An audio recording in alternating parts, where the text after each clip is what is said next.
Hello sir, good morning. నాకు headaches and BP మొత్తం తగ్గిపోయింది సార్. బట్ ఈ మధ్య ఎందుకో కొద్దిగా హెడేక్స్ మళ్ళీ రిపీట్ అవుతున్నట్టు అనిపిస్తుంది. ఇదేంటయ్యా, మరి బీపీనేమో 160 ఉంది. అసలు టాబ్లెట్ నువ్వు రోజు వాడుతున్నావా?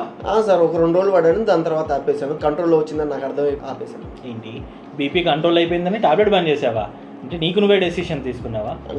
మళ్ళీ చాలా మంది చేసే ప్రాబ్లం ఇదే. ఎప్పుడైతే బీపీ డయాగ్నోజ్ అయిన తర్వాత బీపీ మాత్రలు మొదలు పెడతామో, తర్వాత 2-3 రోజుల తర్వాత ఇంట్లోనో ఇంకెక్కడనో బీపీ చెక్ చేసుకొని, అమ్మయ్య ఇప్పుడు నా బీపీ కంట్రోల్లోనే ఉంది, ఇంకా నేను టాబ్లెట్స్ బంద్ చేయొచ్చు అని డాక్టర్ సలహా లేకుండా టాబ్లెట్స్ బంద్ చేస్తున్నారు. మీరు టాబ్లెట్ వేసుకోవడం వల్లనే మీ బీపీ కంట్రోల్లో ఉంది. ఒకవేళ మీ బీపీ టాబ్లెట్ బంద్ చేయాల్సిన అవసరం వస్తే ఆ డాక్టర్ సలహా తీసుకొని దీని డోస్ తగ్గించొచ్చా లేదా స్టాప్ చేయొచ్చా అనే నిర్ణయం తీసుకోవాలి. బీపీ కంట్రోల్లోకి వచ్చినంత మాత్రాన టాబ్లెట్ బంద్ చేయాలని కాదు. దీనివల్లనే సడన్ గా బీపీ ఎక్కువ తక్కువ అవడము, ఫ్యూచర్లో బీపీ కంట్రోల్ లేకపోవడం వల్ల గుండె జబ్బులు, మెదడుకు సంబంధించిన సమస్యలు ఇవన్నీ రావడం గమనిస్తున్నాం. సో రెగ్యులర్ ఫాలోఅప్లో ఉండండి. ప్రతి నెల ఒకసారి మీ డాక్టర్ని కలిసి మీ బీపీ ఎలా ఉంది, ఈ టాబ్లెట్ మీకు సరిపోతుందా లేదా అనేది చెక్ చేసుకోండి. Stay happy, stay healthy.